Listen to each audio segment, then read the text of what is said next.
സപ്ലൈകോയുടെ ഓണച്ചന്ത August 25 മുതൽ. വിശദമായ വീഡിയോയിലേക്ക് കടക്കുന്നതിന് മുമ്പായി ഈ വീഡിയോ നിങ്ങൾ ആദ്യമായാണ് കാണുന്നതെങ്കിൽ ലൈക്ക് ചെയ്ത് കാണാൻ ശ്രമിക്കുക. ഉപകാരപ്രദമായാൽ മറ്റുള്ളവരിലേക്ക് ഷെയർ ചെയ്യാനും ഈ ചാനൽ സബ്സ്ക്രൈബ് ചെയ്ത് കാണാനും ശ്രമിക്കുക. വിലക്കയറ്റം ചെറുക്കാൻ സബ്സിഡിയോടെ പ്രവർത്തിക്കുന്ന സപ്ലൈകോ ഓണച്ചന്തകൾ ഓഗസ്റ്റ് 25 തുടങ്ങുമെന്ന് മന്ത്രി GR അനിൽ.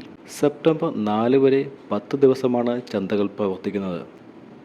ജില്ലാ കേന്ദ്രങ്ങളിലും നിയോജകമണ്ഡലം ആസ്ഥാനത്തും ആരംഭിക്കുന്ന ഓണച്ചന്തകളുടെ ഉദ്ഘാടനം ഓഗസ്റ്റ് 25 വൈകിട്ട് പുത്തരിക്കണ്ടത്ത് മുഖ്യമന്ത്രി പിണറായി വിജയൻ നിർവഹിക്കും. 140 നിയമസഭാ മണ്ഡലങ്ങളിൽ 5 ദിവസം നീണ്ടു നിൽക്കുന്ന ഫെയറുകളും സംഘടിപ്പിക്കും. ഓഗസ്റ്റ് 26, 27 തീയതികളിലായി മറ്റു ജില്ലാ കേന്ദ്രങ്ങളിൽ ജില്ലാ ഫെയറിന് തുടക്കമാകും. എല്ലാ നിയമസഭാ മണ്ഡലങ്ങളിലും ഒരു പ്രധാന ഔട്ട്ലെറ്റിനനുബന്ധമായി ഓണം ഫെയർ നടത്തും. ഓഗസ്റ്റ് 25 മുതൽ എല്ലാ നിയോജക മണ്ഡലത്തിലും സഞ്ചരിക്കുന്ന സപ്ലൈകോ വണ്ടികളിൽ നിന്ന് ന്യായവിലക്ക് സാധനങ്ങൾ ലഭ്യമാക്കും. റേഷൻ സംവിധാനത്തിലൂടെ വെള്ളക്കാർഡുകാർക്ക് 15 കിലോ സ്പെഷ്യൽ അരി 10 രൂപ 90 പൈസയ്ക്കും നീലക്കാർഡുകാർക്ക് 10 കിലോയും ലഭ്യമാക്കും. പിങ്ക് കാർഡിന് നിലവിലുള്ള സൗജന്യ അരി വിഹിതത്തിന് പുറമെ 5 കിലോഗ്രാം അരി ലഭ്യമാക്കും. മഞ്ഞക്കാർഡിന് 1 കിലോ പഞ്ചസാര ലഭ്യമാക്കും. എല്ലാ വിഭാഗം റേഷൻ കാർഡുകാർക്കും മണ്ണെണ്ണ വിഹിതം ഉറപ്പാക്കിയിട്ടുണ്ട്.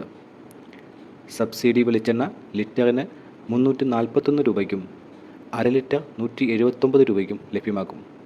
സബ്സിഡി ഇല്ലാത്ത വെളിച്ചെണ്ണ ലിറ്ററിന് 429 രൂപ നിരക്കിലും അര ലിറ്ററിന് 219 രൂപയ്ക്കും ലഭ്യമാക്കും. Sunflower oil, palm oil, rice bran oil തുടങ്ങിയ മറ്റ് ഭക്ഷ്യ എണ്ണകളും ആവശ്യാനുസരണം ലഭ്യമാക്കും. AAY കാർഡുകൾക്കും ക്ഷേമ സ്ഥാപനങ്ങൾക്കും തുണിസഞ്ചി ഉൾപ്പെടെ 15 ഇനം സാധനങ്ങൾ ഉൾപ്പെട്ട 6 ലക്ഷത്തിലധികം ഓണക്കിറ്റുകൾ നൽകുന്നതാണ്. ഓഗസ്റ്റ് 18 മുതൽ സെപ്റ്റംബർ 2 വരെയാണ് കിറ്റ് വിതരണം.